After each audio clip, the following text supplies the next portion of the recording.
हिमालय की गोद में बसे उत्तराखंड के पावन धाम जोशीमठ और विष्णु प्रयाग में आज का यह दृश्य सचमुच अलौकिक है। चारों ओर ऊंचे ऊंचे पर्वत, बहती पवित्र नदियां, शीतल हवाएं और भक्ति से भरा वातावरण, ये सब मिलकर इस स्थान को दिव्यता से भर देते हैं। इसी पवित्र भूमि पर पूज्य मुरारी बापू की राम कथा का भव्य आयोजन हो रहा है, जहां हजारों श्रद्धालु राम नाम में लीन होकर इस आध्यात्मिक अवसर का आनंद ले रहे हैं। आज हम आपको इस वीडियो के माध्यम से दिखाने जा रहे हैं मुरारी बापू की राम कथा का पूरा दिव्य वातावरण, कथा स्थल की भव्यता, बापू के उतारे की पवित्र झलक, श्रद्धालुओं के लिए की गई भोजन व्यवस्था और इस स्थान की अद्भुत आध्यात्मिक अनुभूति।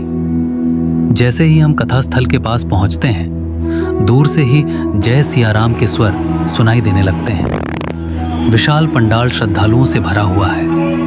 हर ओर भक्तों के चेहरों पर श्रद्धा, प्रेम और शांति का भाव दिखाई देता है। मंच को अत्यंत सुंदर ढंग से सजाया गया है। फूलों की सजावट, धार्मिक ध्वज और राम नाम की गूंज पूरे वातावरण को भक्तिमय बना रहे हैं। जब पूज्य मुरारी बापू कथा मंच पर विराजमान होते हैं तो पूरा वातावरण जयघोष से गूंज उठता है।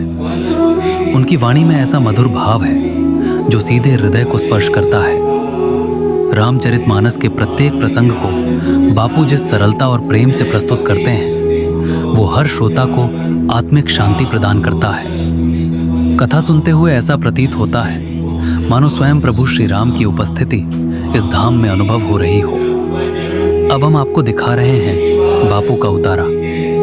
जोशीमठ की शांत वादियों के बीच स्थित यह स्थान अत्यंत सादगीपूर्ण और पवित्र है। यहाँ किसी प्रकार का दिखावा नहीं, केवल शांति, साधना और आध्यात्मिकता का अनुभव होता है। बापू के निवास स्थल के आसपास सुरक्षा और व्यवस्था बहुत सुंदर ढंग से की गई है, ताकि वातावरण शांत और अनुशासित बना रहे। इस स्थान की सरलता ही इसकी सबसे बड़ी विशेषता है। उतारे के मन मोह लेने वाला है।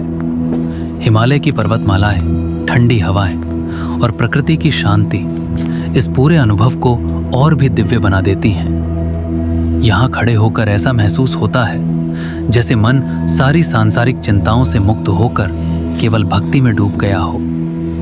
अब बात करते हैं श्रद्धालुओं के लिए की गई भोजन व्यवस्था की। यहाँ भोजन सेवा अत्यंत व्यवस्थित और प्रेमपूर्ण ढंग से की गई है। हजारों भक्तों के लिए प्रसाद की व्यवस्था बड़े अनुशासन और सेवा भाव के साथ की जा रही है।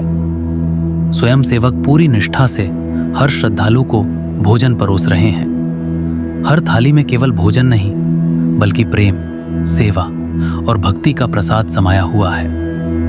भोजन स्थल पर बैठकर प्रसाद ग्रहण करते श्रद्धालुओं के चेहरों पर संतोष और आनंद साफ झलकता है। ये केवल भोजन नहीं, बल्कि एक ऐसा अनुभव है जो सेवा और समर्पण की सच्ची भावना को दर्शाता है। यहाँ हर व्यक्ति, चाहे वो किसी भी स्थान से आया हो, समान भाव से प्रसाद ग्रहण करता है। यही भारतीय संस्कृति और सनातन परंपरा की सुंदरता है। विष्णु प्रयाग का ये पावन क्षेत्र इस पूरी यात्रा को और भी विशेष बना देता है। अलकनंदा और धौली गंगा का संगम, बहते जल की मधुर ध्वनि और पर्वतों की गोद में बसा ये दिव्य स्थल मन को अद्भुत शांति प्रदान करता है। ये केवल एक धार्मिक आयोजन नहीं, बल्कि प्रकृति और अध्यात्म का अनोखा संगम है। मुरारी बापू की राम कथा केवल शब्दों की कथा नहीं, बल्कि जीवन जीने की प्रेरणा है। उनकी वाणी हर मनुष्य को प्रेम, सत्य, करुणा और भक्ति का संदेश देती है। यहाँ आने वाला हर श्रद्धालु अपने साथ केवल यादें नहीं, बल्कि आत्मिक शांति और नई ऊर्जा लेकर लौटता है। जोशीमठ और विष्णु प्रयाग की यह राम कथा यात्रा सचमुच अविस्मरणीय है। कथा स्थल की भव्यता, बापू के उतारे की सादगी, भोजन सेवा का प्रेम और हिमालय की दिव्यता, ये सब मिलकर इस अनुभव को जीवन भर के लिए स्मरणीय बना देते हैं। इस पावन धाम से विदा लेते समय मन में केवल एक ही भावना रह जाती है, भक्ति, शांति और राम नाम का मधुर स्मरण। जय सिया राम। LOL गुज्जू न्यूज़ ने सब्सक्राइब करना ना भूलें। ऐसे ही और दिव्य वीडियो देखने के लिए